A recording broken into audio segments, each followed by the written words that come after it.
नमस्कार, शाम के 7:30 बज रहे हैं। वक्त हो गया फास्ट एंड फैक्ट्स का। मैं हूं आपके साथ मीमांसा मलिक और मेरे साथ हैं विद्यानाथ। आइए दिखाते हैं आपको आज की बड़ी खबरें पूरी रिसर्च के साथ। जी न्यूज पर यूपी के कैराना की खबर दिखाए जाने का असर होने लगा है। गृह मंत्री राजनाथ सिंह ने हालात का जायजा लेने के लिए कैराना जाने का फैसला किया है। जी न्यूज ने सबसे पहले शामली जिले के कैराना से हिंदू परिवारों के घर छोड़ने की खबर दिखाई थी। कैराना से अब तक करीब 346 हिंदू परिवार पलायन कर चुके हैं। बीजेपी ने इसके लिए अखिलेश सरकार को जिम्मेदार बताया है। यूपी को कश्मीर बनाने की साजिश का आरोप लगाया। कांग्रेस ने समाजवादी पार्टी और बीजेपी पर निशाना साधा। गृह मंत्री जी बड़ी चिंता व्यक्त की उन्होंने, और उन्होंने कहा कि जून के अंतिम सप्ताह में कार्यक्रम रखेंगे। सपा की सरकार वो वोट बैंक की राजनीति ही करती है और वो कॉमनल लाइंस पे डिवाइड करके राजनीति करती है। मेरा ये मानना है कि भाजपा और समाजवादी पार्टी दोनों जिम्मेवार हैं। कैराना शहर से करीब 346 परिवार रंगदारी और गुंडागर्दी की वजह से अपना घर छोड़कर जा चुके हैं। ये सभी परिवार हिंदू समुदाय के बताए जा रहे हैं। एक रिपोर्ट के मुताबिक साल 2011 में कैराना में 30% हिंदू थे। अब कैराना में सिर्फ 8% हिंदू बचे हैं।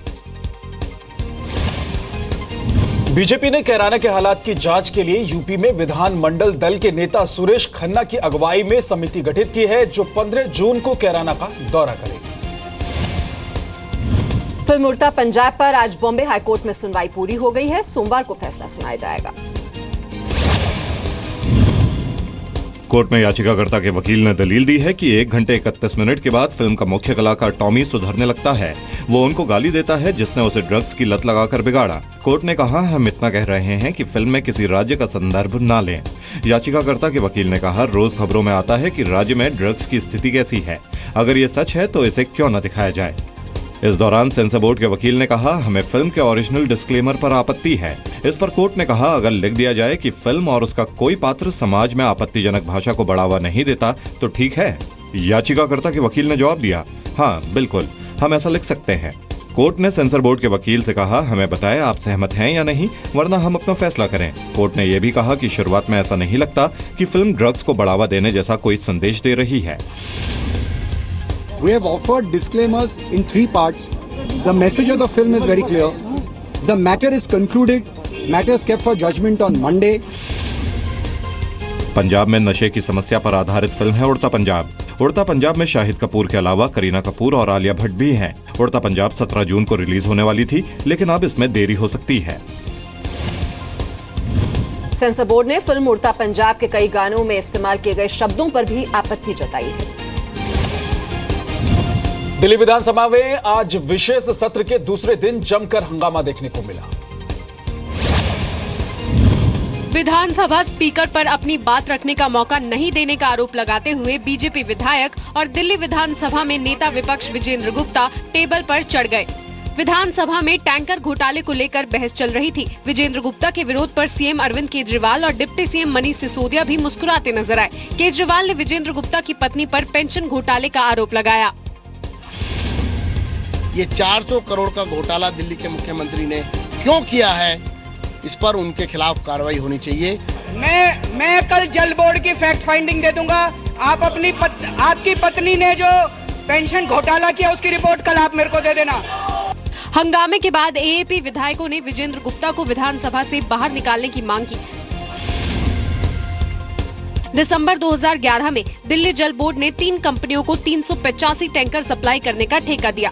आरोपों के मुताबिक जो काम 200 करोड़ में हो सकता था, उसके लिए तत्कालीन शीला दीक्षित सरकार ने 600 करोड़ रुपए खर्च किए।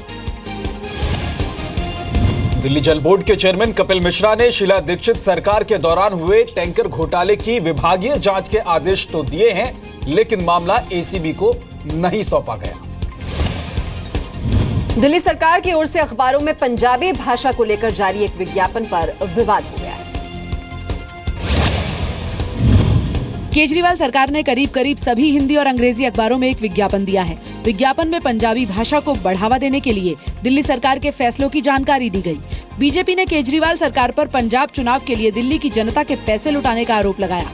पंजाब सरकार ने इसे झूठी शोहरत पाने का हथकंडा बताया। राजनीतिक फायदा लेने के लिए आप सरकारी धन का दुरुपयोग कर रहे हैं लगातार, ये दिल्ली की जनता को गंवारा नहीं है। एक तरफ सरकार के पास में पैसे तनख्वाह देने के लिए नहीं है, एक तरफ सरकार के पास पेंशन देने के लिए पैसे नहीं है, और दूसरी तरफ वही सरकार अपनी पब्लिसिटी करने के लिए जितनी स्कीम है उससे कई गुना ज्यादा अपना पीठ थपथपाने के लिए पैसा खर्च कर रही। पंजाब में ही दी है, कहीं उत्तर प्रदेश में नहीं दिया। पंजाब के लोग, क्योंकि पंजाबी एकेडमी जो है, पंजाबी एकेडमी का दायरा है पंजाबी भाषा को बढ़ाने का। उस भाषा को बढ़ाने के लिए वो पंजाब में भी कार्यक्रम करती है। इससे पहले भी विज्ञापन के बजट को लेकर केजरीवाल सरकार विपक्ष के निशाने पर रह चुकी है। केजरीवाल सरकार ने साल 2015-16 में विज्ञापनों के लिए 526 करोड़ रुपए का बजट रखा था। दिल्ली में आम आदमी पार्टी सरकार के 1 साल पूरे होने पर भी केजरीवाल सरकार ने सभी अखबारों और टीवी चैनल्स पर विज्ञापन दिए थे। केजरीवाल सरकार ने 10 फरवरी से 11 मई के बीच विज्ञापन पर करीब 15 करोड़ रुपए खर्च किए। दिल्ली सरकार ने ऑड इवन योजना को प्रमोट करने में भी करीब 5 करोड़ रुपए खर्च किए। अगले साल पंजाब में विधानसभा के चुनाव होने हैं। दिल्ली के मुख्यमंत्री अरविंद केजरीवाल पंजाब में कई रैलियां कर चुके हैं। बिहार में अपराधियों के हौसले कितने बुलंद हैं, इसका अंदाजा इस बात से लगाया जा सकता है कि नालंदा में सरेआम महिला मुखिया की हत्या कर दी गई। नालंदा जिले की कोलामा पंचायत की मुखिया पूनम देवी अपने भतीजे के साथ बाइक पर लौट रही थी। इसी दौरान NH-30A पर रूपसपुर के नजदीक घात लगाकर बैठे हमलावरों ने उन पर फायरिंग शुरू कर दी। मुखिया पूनम देवी की मौके पर ही मौत हो गई। हमलावर मौके से फरार हो गए। पूनम देवी की हत्या को आपसी रंजिश से जुड़ा मामला बताया जा रहा है। तो ये मारना गोली शुरू किया था, हम पीछू हटे तो फिर देखे कि भाग रहा है, तो उसमें पप्पू सिंह और पिंटू सिंह है। चुनावी रंजिश किस पे शक है आप लोग का? शक तो इन्वेस्टिगेशन का बात है, हम लोग अभी क्या कह सकते हैं, बाकी जो FIR में है। हाल ही में बिहार में रंगदारी समेत कई बड़ी आपराधिक वारदातें हुई हैं।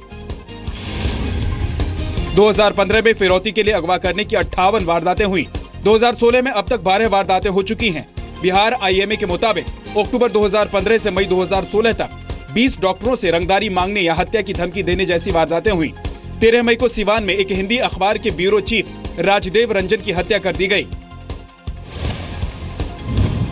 पुलिस ने मुखिया पूनम देवी की हत्या के मामले में 3 लोगों के खिलाफ मामला दर्ज किया है। आरोपियों को जल्द गिरफ्तार करने का दावा भी पुलिस कर रही है।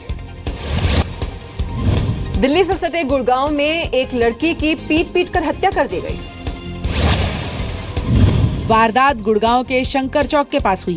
आरोप है कि 20 साल की माही रात करीब 1 बजे अपनी 2 दोस्तों के साथ एक ढाबे पर खड़ी थी। उसी वक्त बार में काम करने वाली दूसरी लड़की अपने 3 दोस्तों के साथ पहुंची और माही और उसके दोस्तों से मारपीट करने लगी। चारों आरोपियों ने माही को डंडे से बुरी तरह पीटा, जिससे उसकी मौत हो गई। पुलिस ने चारों आरोपियों को गिरफ्तार कर लिया है।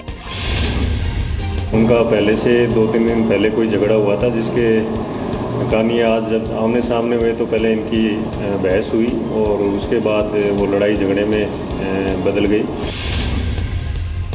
पुलिस के मुताबिक उत्तर प्रदेश की रहने वाली माही की हत्या आपसी रंजिश के चलते की गई। तीनों आरोपी युवक गुड़गांव के नाथुपुर के रहने वाले हैं। आरोपी युवती पश्चिम बंगाल की रहने वाली है। इस हमले में माही के दोनों दोस्तों को भी गंभीर चोट आई है।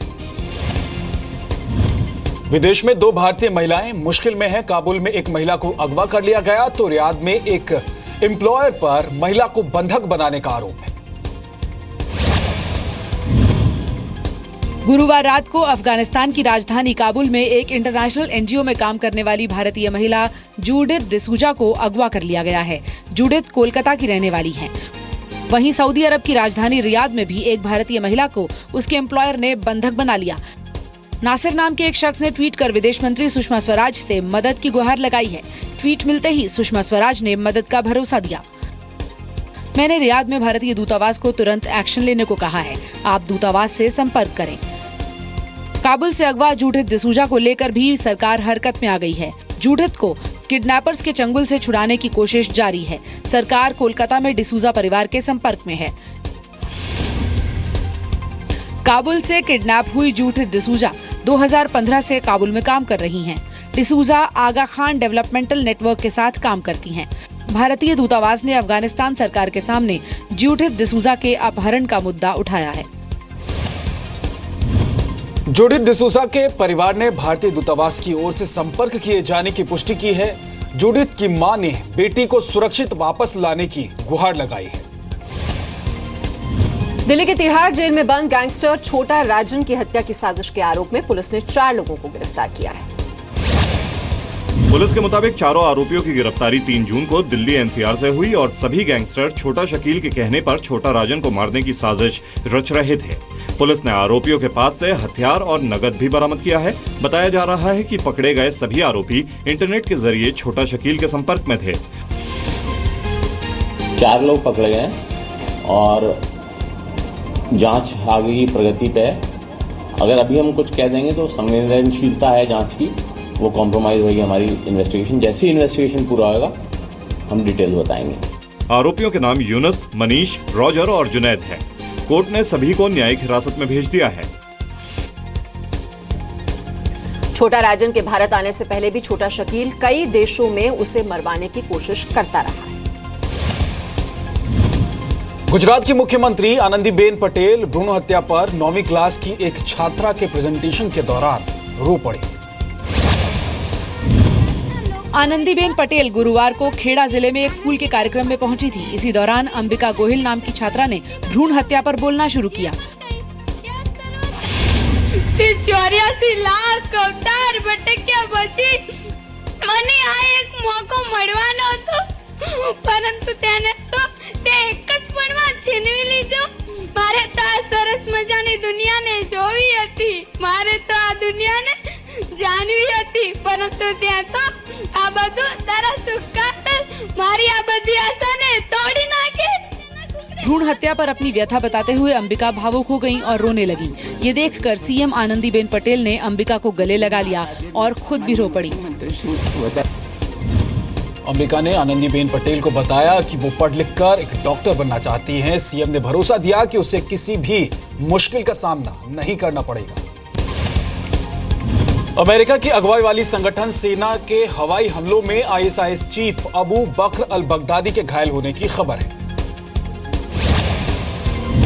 इराक के टीवी चैनल अल सुमायरा टीवी में बगदादी के घायल होने की खबर दिखाई गई है। खबरों के मुताबिक सीरिया की सीमा के पास हुए हवाई हमले में बगदादी गंभीर रूप से घायल हुआ है। ये हमला 9 जून को आईएसआईएस के कमांड हेडक्वार्टर्स को निशाना बनाकर किया गया था। हमले में आईएसआईएस के कई बड़े नेताओं के घायल होने की भी खबर है। हालांकि अमेरिका की अगुवाई वाली गठबंधन सेना के अधिकारियों ने बगदादी के घायल होने की पुष्टि अभी तक नहीं की है। बांग्लादेश में आज एक और हिंदू पुजारी की हत्या कर दी गई। वारदात बांग्लादेश के पबना शहर के हिमायतपुर इलाके की है। स्थानीय मंदिर के पुजारी नित्या रंजन पांडे सुबह 6:15 बजे मॉर्निंग वॉक पर निकले थे। मंदिर के पास एक अस्पताल के गेट के पास हमलावरों ने उन्हें निशाना बनाया। नित्या रंजन 40 साल से मंदिर में काम कर रहे थे। फिलहाल किसी ग्रुप ने हमले की जिम्मेदारी नहीं ली है। एक हफ्ते के अंदर बांग्लादेश में अल्पसंख्यकों की हत्या का ये चौथा मामला है। बांग्लादेश में हिंदू और ईसाई कुल आबादी का करीब 10%। अमेरिका में राष्ट्रपति पद के उम्मीदवारों के बीच ट्वीट वॉर शुरू हो गया है। हिलेरी के इस वीडियो को ट्वीट करते ही ट्रंप ने उन्हें अपने अंदाज में जवाब दिया। लिखा, ओबामा ने धोखेबाज हिलेरी का समर्थन किया है। वो अभी 4 साल और चाहते हैं। ऐसा कोई और नहीं कर सकता। हिलेरी क्लिंटन ने जवाब दिया, डिलीट योर अकाउंट। हिलेरी के ट्वीट करने के 2 घंटे के अंदर 2 लाख लोगों ने इसे रीट्वीट कर दिया। जवाब में डोनाल्ड ट्रंप ने फिर लिखा, तुम्हारे 823 लोगों के स्टाफ को यह जवाब सोचने में कितना वक्त लगा और तुम्हारे 33,000 डिलीट किए गए ईमेल कहां हैं? दरअसल राष्ट्रपति चुनाव में डोनाल्ड ट्रंप और हिलेरी क्लिंटन के बीच कड़ा मुकाबला होने के आसार हैं। अमेरिका में इस साल 8 नवंबर को राष्ट्रपति चुनाव होने हैं। हिलेरी क्लिंटन डेमोक्रेटिक पार्टी की ओर से राष्ट्रपति पद की उम्मीदवार बन सकती हैं। डोनाल्ड ट्रंप का रिपब्लिकन पार्टी की ओर से राष्ट्रपति उम्मीदवार बनना तय हो चुका है।